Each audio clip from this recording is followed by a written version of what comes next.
یہ دنیا جس کی خاطر ہم صبح سے لے کر شام تک اور شام سے لے کر صبح تک جس دنیا کے بارے میں ہم فکر مند ہیں کہ کیسے ہمیں زیادہ سے زیادہ دنیا حاصل ہو جائے، جس دنیا کے بارے میں ہم فکر مند ہیں کہ کیسے ہم زیادہ سے زیادہ مال و دولت اکٹھا کر لیں، جس دنیا کے بارے میں ہم فکر مند ہیں کہ کیسے ہم زیادہ سے زیادہ یہاں کی راحتیں حاصل کر لیں، سنیں اللہ تعالیٰ نے اس دنیا کی حقیقت کو کیسے عجیب و غریب انداز سے بیان فرمایا۔ اللہ نے بیان فرمایا اعلموا انما الحیات الدنیا لعب ولہو وزینۃ وتفاخر بینکم وتکاثر فی الاموال والاولاد، کہ جان لو اور خوب سمجھ لو کہ دنیا کی زندگی کی حقیقت بس یہ ہے کہ یہ نام ہے کھیل کود کا، یہ نام ہے ظاہری سجاوٹ کا، یہ نام ہے آپس میں ایک دوسرے پر فخر کرنے کا، یہ نام ہے ایک دوسرے پر مال و اولاد کی کثرت میں آگے بڑھنے کا، کہ پوری دنیا کی زندگی کی حقیقت بس یہی ہے، پوری دنیا کی زندگی کی حقیقت بس یہی ہے۔ اگر ہم اس آیت کے اندر غور کریں تو ہمیں یہ بات معلوم ہوتی ہے کہ انسان کی فطرت یہ ہے، انسان کی عادت یہ ہے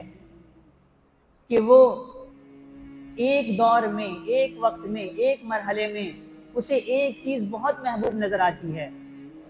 ایک وقت میں اسے ایک چیز بہت محبوب نظر آتی ہے، اس کی پوری کائنات اور اس کی خواہشات کا پورا مرکز، اس کی پوری توجہ ایک چیز میں ہوتی ہے، لیکن جیسے ہی وہ اس دور سے گزر کر دوسرے دور پر قدم رکھتا ہے تو پہلے دور کی چیزیں اسے بے حیثیت نظر آتی ہیں،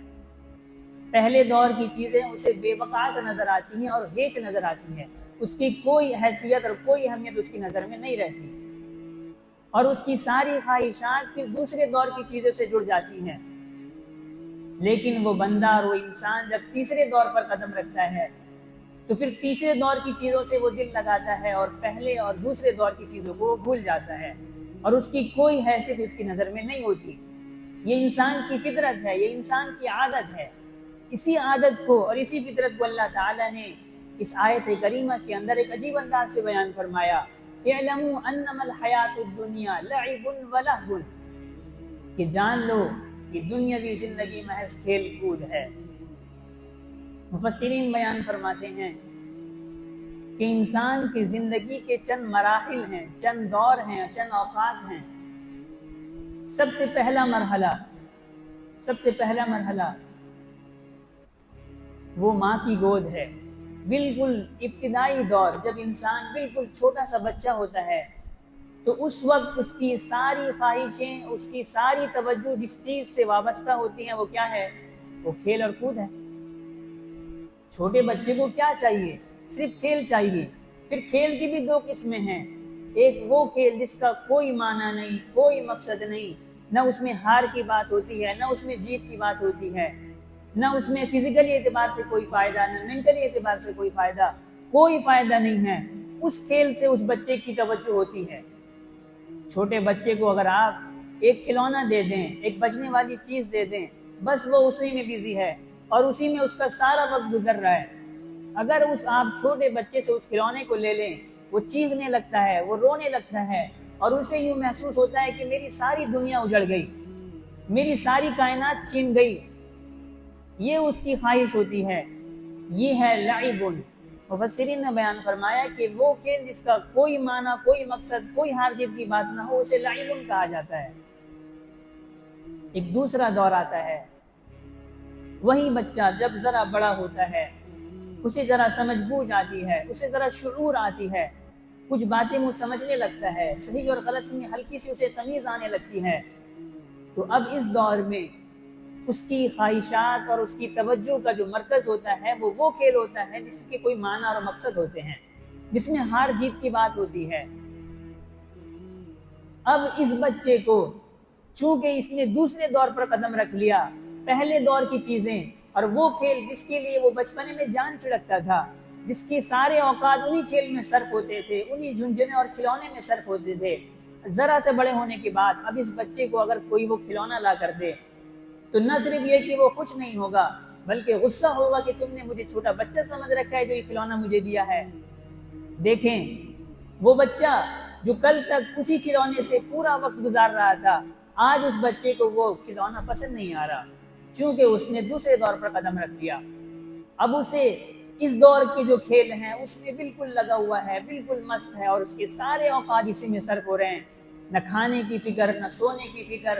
نہ دیگر ضروریات کی فکر، بس کھیل رہا ہے کھیل رہا ہے کھیل رہا ہے۔ اگر اسے کوئی بڑے منع کریں کہ نہ کھیلو، اتنا آرام کر لو، کھا لو پی لو، تو اسے غصہ آتا ہے کہ مجھے کھیلنے سے کیوں روکا جا رہا ہے، مجھے کیوں منع کیا جا رہا ہے۔ یہ دوسرے دور کا مرحلہ ہے۔ اس کے بعد ایک اور مرحلہ آتا ہے۔ اس دوسرے دور کے مرحلے کو مفسرین نے بیان فرمایا کہ اسے لہو کہا جاتا ہے۔ اعلموا انما الحیات الدنیا لعب و لہو، یہ دوسرے دور کا مرحلہ ہے۔ اس کے بعد ایک تیسرا دور آتا ہے کہ وہی بچہ جب ذرا بڑا ہو جاتا ہے، اسے ذرا اور شعور آنے لگتی ہے، جوانی کا ابتدائی دور ہوتا ہے، تو اب اس کا مرحلہ، اب اس کی جو خواہشات ہوتی ہیں، اب اسے جس چیز کی زیادہ فکر ہوتی ہے وہ ہے ظاہری سجاوٹ، بناؤ سنگار۔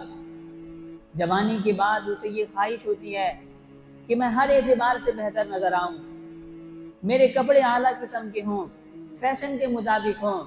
میرے بال بالکل عمدہ طریقے سے سجے ہوئے ہوں، میری پرسنالٹی بہت عمدہ ہو، میری شخصیت بہت زیادہ نمایاں ہو کہ لوگ دیکھیں تو عشش کریں کہ بھائی جوان ہو تو ایسا ہو۔ ہوتی ہے یا نہیں ہوتی ہے؟ اس دور سے ہم سب گزرے ہیں۔ وہ دور ہے جوانی کا دور، وہ دور ہے جوانی کا دور۔ اب اس دور میں آنے کے بعد اس سے پچھلے کے دونوں دور کی چیزیں کہ با مقصد کھیل اور بے مقصد کھیل دونوں اسے ہیچ نظر آتی ہیں، اس کی طرف اسے توجہ نہیں ہوتی۔ اگر وہ کھیلتا بھی ہے تب بھی اسے فکر ہوتی ہے کہ میرے کپڑے خراب نہ ہوں، تب بھی اسے فکر ہوتی ہے کہ میرے بال خراب نہ ہوں، میرے جسم میں کوئی آنچ نہ آئے، میری زیب و زینت میں کوئی حرج نہ آ جائے۔ اس کو اللہ نے بیان فرمایا وَزِینَةٌ، یہ تیسرا دور ہے۔ یہ تیسرا دور ہے جب انسان کو سب سے زیادہ جس چیز کی فکر ہوتی ہے وہ ہے ظاہری سجاوٹ۔ اس کے بعد ایک اور مرحلہ آتا ہے، وہ ہے کریئر بنانے کی فکر، وہ ہے مستقبل بنانے کی فکر، وہ ہے فیوچر بنانے کی فکر، وہ ہے مستقل آمدنی کی ذریعہ حاصل کرنے کا فکر۔ اس دور میں آنے کے بعد اس سے پچھلے دور کی ساری چیزیں اسے ہیچ نظر آتی ہیں۔ انسان ذرا بڑا ہو جاتا ہے، ذرا شعور والا ہو جاتا ہے، تو اسے ہر وقت یہ فکر رہتی ہے کہ کیسے میرا مستقبل درست ہو جائے، کیسے میری دنیاوی اعتبار سے میں ہر قسم کی راحت حاصل کر لوں۔ اور اس مرحلے میں آنے کے بعد اس سے پچھلے کے سارے مرحلے اسے بیکار نظر آتے ہیں۔ آپ دیکھیں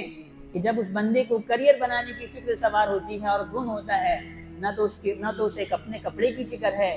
نہ تو اسے اپنی صحت کی فکر ہے، نہ تو اس نے رات دیکھا نہ دن دیکھا، ہر وقت لگا ہوا ہے،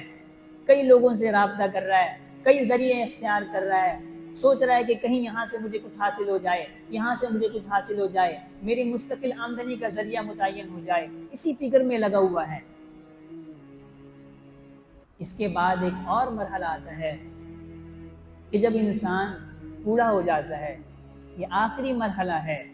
بڑھاپے کا مرحلہ۔ اس مرحلے میں پہنچنے کے بعد نہ تو انسان کھیل کود کے لائق ہوتا ہے، نہ با مقصد کھیل کے لائق ہوتا ہے، نہ بے مقصد کھیل کے لائق ہوتا ہے، اور نہ اس کی حیت ایسی ہوتی ہے کہ وہ زیب و زینت کر سکے،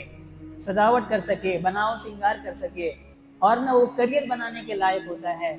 اس دور میں جو چیزیں رہ جاتی ہیں وَتَفَاخُرٌ بَيْنَكُمْ وَتَكَاثُرٌ فِي الْأَمْوَالِ وَالْأَوْلَادِ، رہ جاتا ہے بس یہ کہ آپس میں ایک دوسرے پر فخر کرنا، مال و اولاد کی کثرت میں ایک دوسرے سے بڑھنے پر فکر کرنا، بس یہی اس کا سارا مرکز رہ جاتا ہے، یہی اس کی ساری فکر کی حدیں رہ جاتی ہیں۔ اس عمر میں پہنچنے کے بعد اب اسے اس سے پہلے ساری چیزیں ہیچ نظر آتی ہیں، بے حیثیت نظر آتی ہیں۔ اگر وہ کسی جوان کو دیکھ لیں کہ وہ خوب سنور رہا ہے اور جی اپنے آپ کو خوب بناؤ سنگار کر رہا ہے تو کیا کہتے ہیں، بابو کیوں اپنی اتنی قیمتی وقت کو اس میں ضائع کر رہے ہو، حالانکہ وہ خود اسی دور سے گزرے ہیں اور انہی چیزوں میں اپنے وقت کو ضائع کر کے آئے ہیں۔ میرے دوستو، سوچنے والی بات ہے۔ اللہ نے بیان فرمایا وَتَفَاخُرٌ بَيْنَكُمْ وَتَكَاثُرٌ فِي الْأَمْوَالِ وَالْأَوْلَادِ،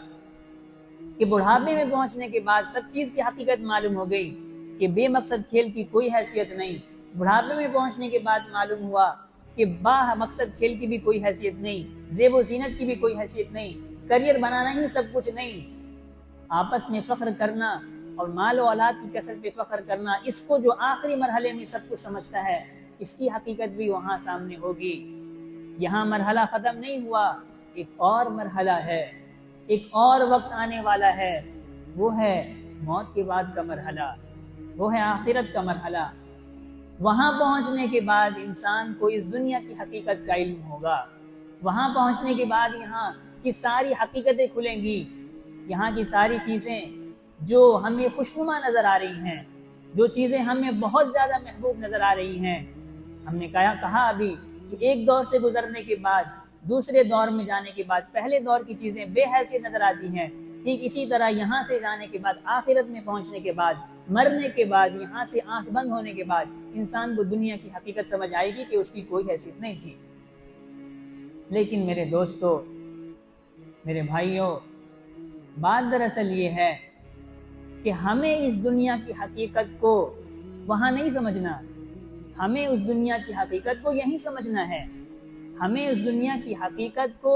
اور اس کی کیا حیثیت ہے, اللہ کے نزدیک اس کی کیا وقعت ہے, کیا اہمیت ہے, اس کو یہیں سمجھنا ہے.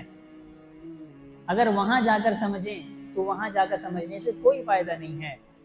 کیونکہ وہاں پر تو حقیقت ہر ایک پر کھل جائے گی. کیا کافر, کیا مسلمان, کیا فرما بردار, کیا نافرمان, ہر ایک پر وہاں اس کی حقیقت کو کھل جانا ہے.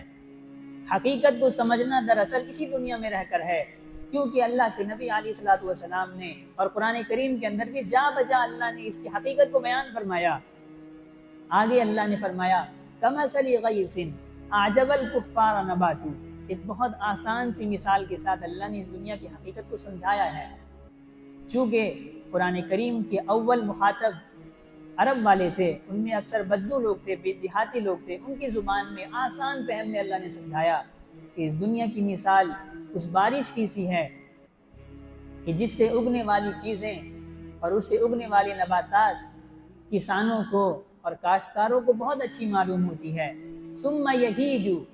پھر وہ اگنے والی چیزیں اپنا زور دکھاتی ہے. فتراہ مصفرا, پھر تم دیکھتے ہو کہ وہ زرد پڑ جاتی ہے. ثم یکون حطاما, پھر وہ چورا چورا ہو جاتی ہے. کہ جس طرح بارش برسنے کی وجہ سے ابتدائی مرحلے میں کھیت بڑی ہریالی معلوم ہوتی ہے اور بڑی خوشنما معلوم ہوتی ہے, لیکن وقت گزرنے کے ساتھ ساتھ وہ کھیت کٹ جاتی ہے, پھر اس کی کوئی حیثیت نہیں رہتی. دوستو, یہ دنیا کی زندگی بس اسی طرح ہے کہ شروع میں آپ کو بہت خوشنما معلوم ہوتی ہے, لیکن وقت گزرنے کے ساتھ ساتھ اس کی حقیقت کھل جاتی ہے. آج کا جوان کل کا بوڑھا ہے, آج کا طاقتور پہلوان وہ کل کا کمزور اور ناتواں ہے, آج کا مالدار کل کا فقیر ہے, آج کا شہرت یافتہ کل کا وہ گمنام ہے. یہ دنیا کی حقیقت ہے, اسے یہیں سمجھنے کی ضرورت ہے, کیونکہ وہاں سمجھنے سے کوئی فائدہ نہیں. اللہ تعالیٰ نے سورۃ الفجر کے اندر ارشاد فرمایا کلا اذا دکت الارض دکا دکا, کہ جب زمین کو توڑ پھوڑ دیا جائے گا. وجاء ربک والملک صفا صفا, اور آپ کا رب اور فرشتے صف در صف آئیں گے. وجیء یومئذ بجہنم, اور جہنم کو اس دن لایا جائے گا. ان سارے مناظر کو دیکھنے کے بعد, ان سارے حالات کو دیکھنے کے بعد یومئذ یتذکر الانسان, اس دن انسان یاد کرے گا, اس دن انسان کو سمجھ آئے گی کہ میں نے کہاں اپنا وقت ضائع کیا. اس دن انسان کو سمجھ آئے گی کہ جس دنیا کے خاطر میں نے اپنی ساری طاقت صرف کی. اس دن انسان کو سمجھ آئے گی کہ جس دنیا کے خاطر میں نے طرح طرح کی کوششیں کی, جس دنیا کے خاطر میں نے نہ صبح دیکھی نہ شام دیکھا, جس دنیا کے خاطر میں نے فرائض کو چھوڑ دیا, جس دنیا کے خاطر میں نے گھر والوں کو ناراض کر دیا, جس دنیا کے خاطر میں نے اللہ کو ناراض کر دیا, اس دنیا کی کیا حیثیت ہے, اس دن سمجھ آئے گی. یومئذ یتذکر الانسان, اس دن انسان کو سمجھ آئے گی. وَأَنَّىٰ لَهُ الذِّكْرَىٰ, اللہ نے صاف کہہ دیا وَأَنَّىٰ لَهُ الذِّكْرَىٰ, کہ اس دن سمجھنا کیا نفع دے گا, کوئی نفع نہیں دے گا. یقول یا لیتنی قدمت لحیاتی, یا لیتنی, افسوس کا کلمہ ہے, کاش کا کلمہ ہے, امید کا کلمہ ہے, کہ وہ کہے گا اے کاش کہ میں اپنی زندگی کے لیے کچھ آگے بھیج چکا ہوتا. اے کاش میں اپنی زندگی اچھی طرح گزار لیا ہوتا، اے کاش میں اپنی آخرت کے لیے کچھ اعمال آگے بھیج دیا ہوتا، اے کاش میں نے اللہ کی تابعداری دنیا میں کی ہوتی، اے کاش میں سنت کے مطابق زندگی گزار لیا ہوتا، اے کاش میں فرائض کا اہتمام کر لیا ہوتا، اے کاش میں نمازوں کا اہتمام کر لیا ہوتا۔ وَأَنَّىٰ لَهُ الذِّكْرَىٰ، اس دن سمجھنا کوئی نفع نہیں دے گا، اس دن ہر ایک پر یہ حقیقت کھل جائے گی۔ سورۃ الزلزال کے اندر اللہ تعالیٰ نے بیان فرمایا وَأَخْرَجَتِ الْأَرْضُ أَثْقَالَهَا، وَأَخْرَجَتِ الْأَرْضُ أَثْقَالَهَا، کہ زمین اپنے سارے بوجھ نکال پھینکے گا۔ حدیث کے اندر اس کی وضاحت ہے کہ تُلْقِيُ الْأَرْضُ أَفَلَاذَ كَبِدِهَا أَمْثَالَ الْأُسْطُوَانَةِ مِنَ الذَّهَبِ وَالْفِضَّةِ، کہ اس دن زمین اپنے اندر چھپی ہوئی ساری چیزوں کو باہر نکال دے گا،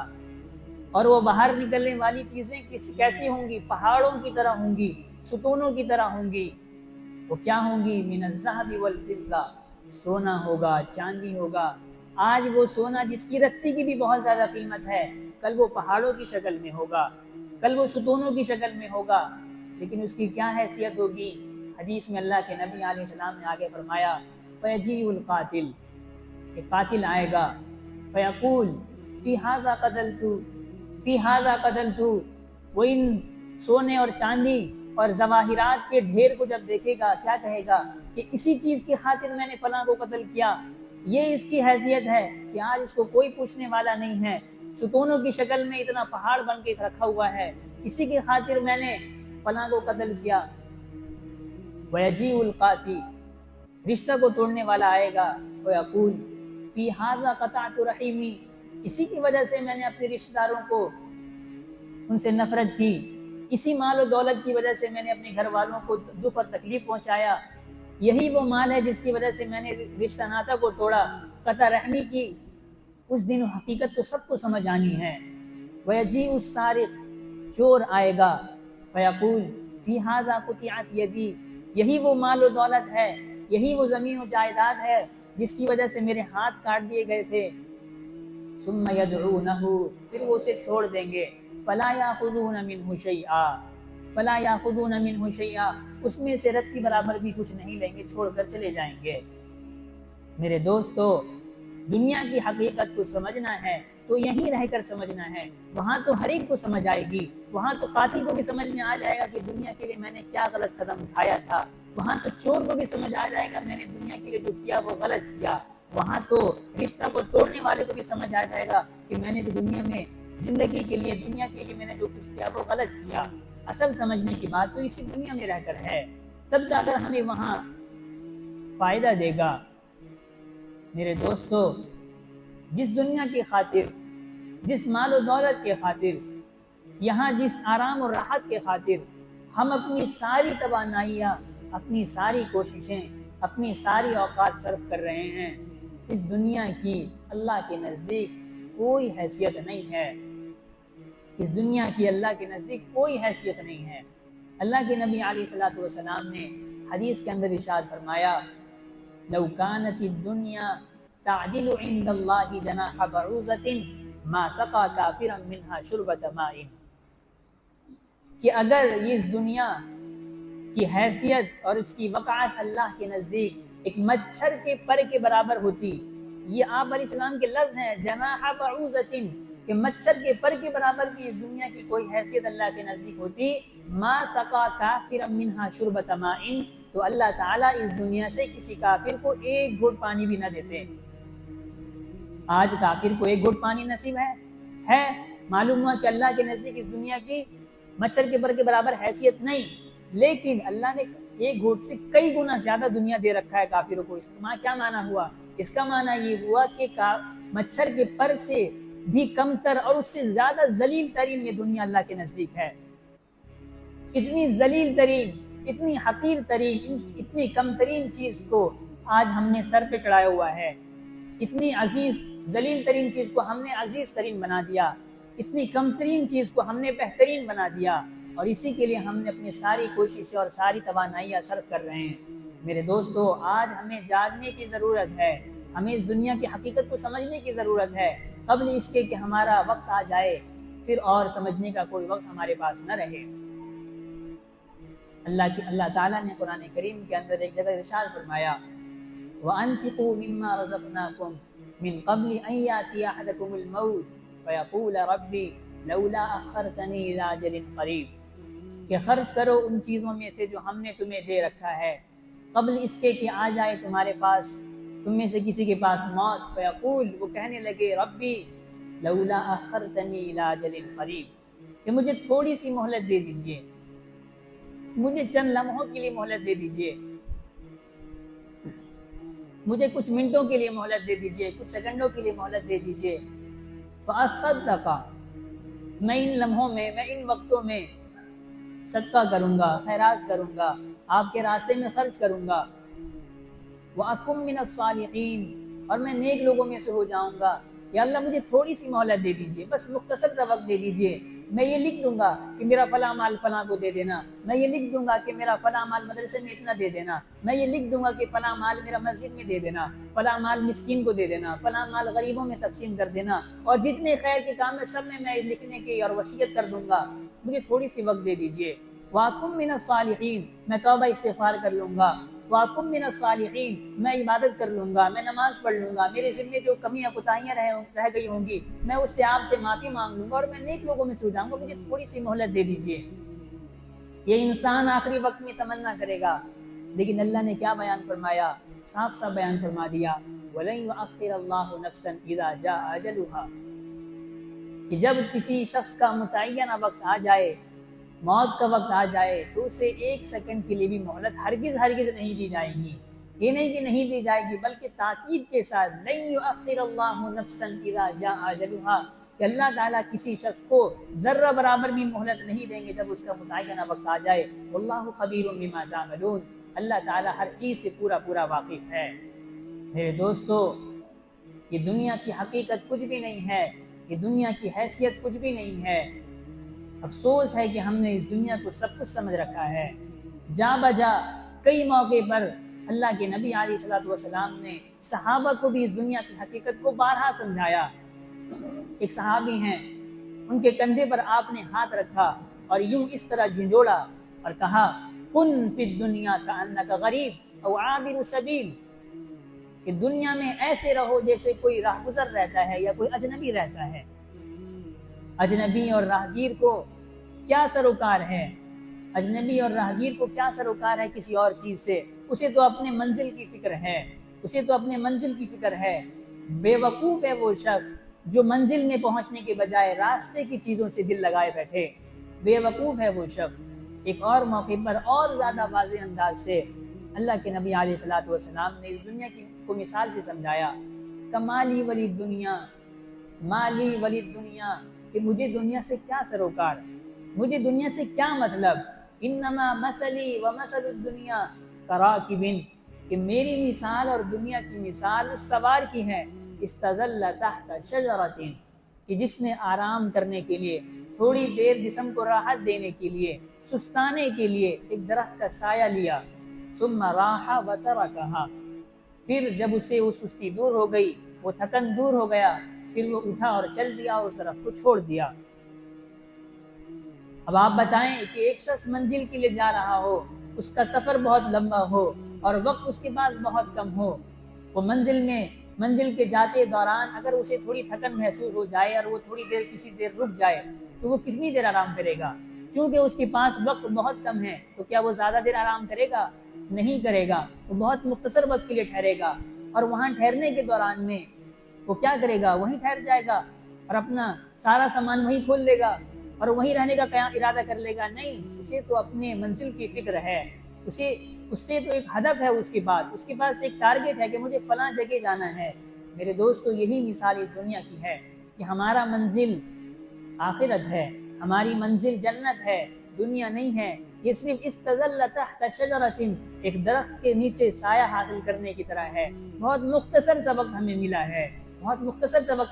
ہے، لیکن ہم نے درخت کے نیچے سایہ حاصل کرنے کو ہی سمجھ لیا کہ یہی سب کچھ ہے، یہی منزل ہے۔ اب بتائیں، جسے اتنی بڑی غلط فہمی ہو تو اس سے نکلنے والے اعمال بھی ویسے ہی ہوں گے۔ جو غیر منزل کو منزل سمجھے تو وہ منزل ہی کی طرح معاملہ کرے گا، ہم نے یہاں سمجھ لیا کہ یہ دنیا ہی ہماری اصل منزل ہے، ہمارے اعمال بھی ویسے ہی ہو رہے ہیں۔ ہم صبح اٹھ رہے ہیں تو دنیا کی فکر، ہم سو رہے ہیں تو دنیا کی فکر، دن بھر جس چیز کی محنت کر رہے ہیں وہ دنیا کی فکر، ہم کھا رہے ہیں تو دنیا کے بارے میں سوچ رہے ہیں، پی رہے ہیں تو دنیا کے بارے میں سوچ رہے ہیں، کسی اور مشغلے میں ہیں تو دنیا کے بارے میں سوچ رہے ہیں، ہمیشہ دنیا دنیا دنیا، اور ہماری ساری فکریں اسی پر ختم ہے۔ ہم میں سے کتنے ایسے ہیں، ذرا اپنے اندر جھانک کر دیکھیں کہ دن بھر میں ہمیں دین کے بارے میں کتنی فکر ہوتی ہے، ہمیں دن بھر میں ہمیں کتنی زیادہ فکر ہوتی ہے۔